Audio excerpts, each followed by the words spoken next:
नमस्ते। हमेशा बात होती है माइंडफुलनेस के बारे में। हम बात करते हैं कि किस तरह से हम माइंडफुल रहें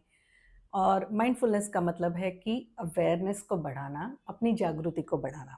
अब अगर मैं मेरी ज़िंदगी की बात करूँ तो जहाँ मुझे ये अवेयरनेस बढ़ाने का जो मौका मिला वो था बायोग्राफ़ी वर्क के ज़रिए। बायोग्राफ़ी वर्क को अगर सिंपल भाषा में मैं समझाऊँ तो उसका अर्थ है कि अपने ही लाइफ़ स्टोरी को, अपने ही ज़िंदगी के जो भी अ, घटनाएँ हुई हैं, उन्हें देखना। और इसे देखने का तरीका इस तरह से है कि आप एक थर्ड पर्सन के पर्सपेक्टिव से इसे देखते हैं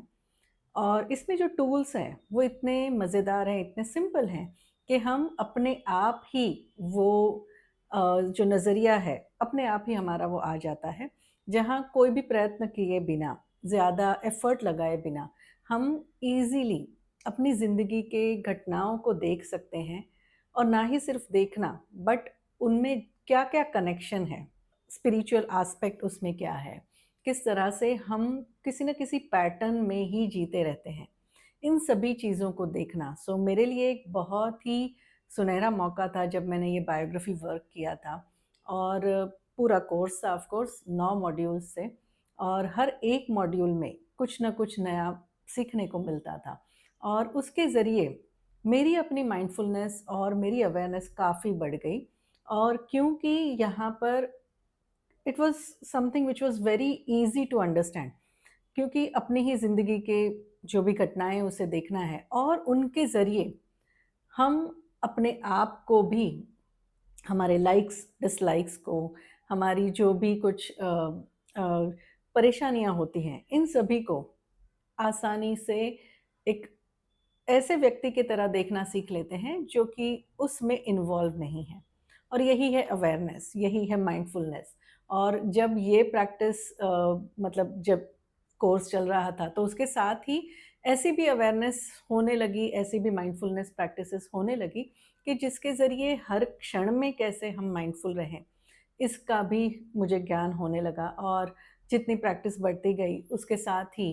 ये माइंडफुलनेस की वजह से ही था कि कहीं न कहीं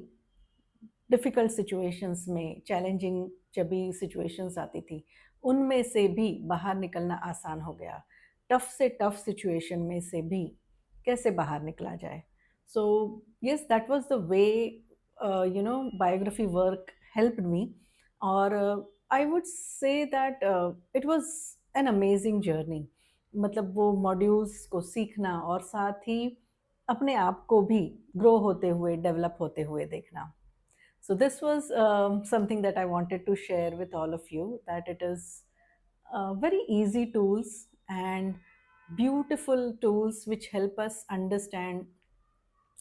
some terms which are considered very heavy जो हमें हमेशा लगता है कि अरे बाप रे माइंडफुलनेस कैसे प्रैक्टिस करें अवेयरनेस कैसे प्रैक्टिस करें बट हमेशा ऐसा नहीं होता है कि ये जो टर्म्स हैं वो डिफ़िकल्ट हों, उन्हें समझना डिफ़िकल्ट हो। कई बार आसान तरीके भी होते हैं जैसे बायोग्राफ़ी वर्क है। सो बने रहिएगा दीपिका गाला के साथ। मिलते हैं अगले वीडियो में। नमस्ते।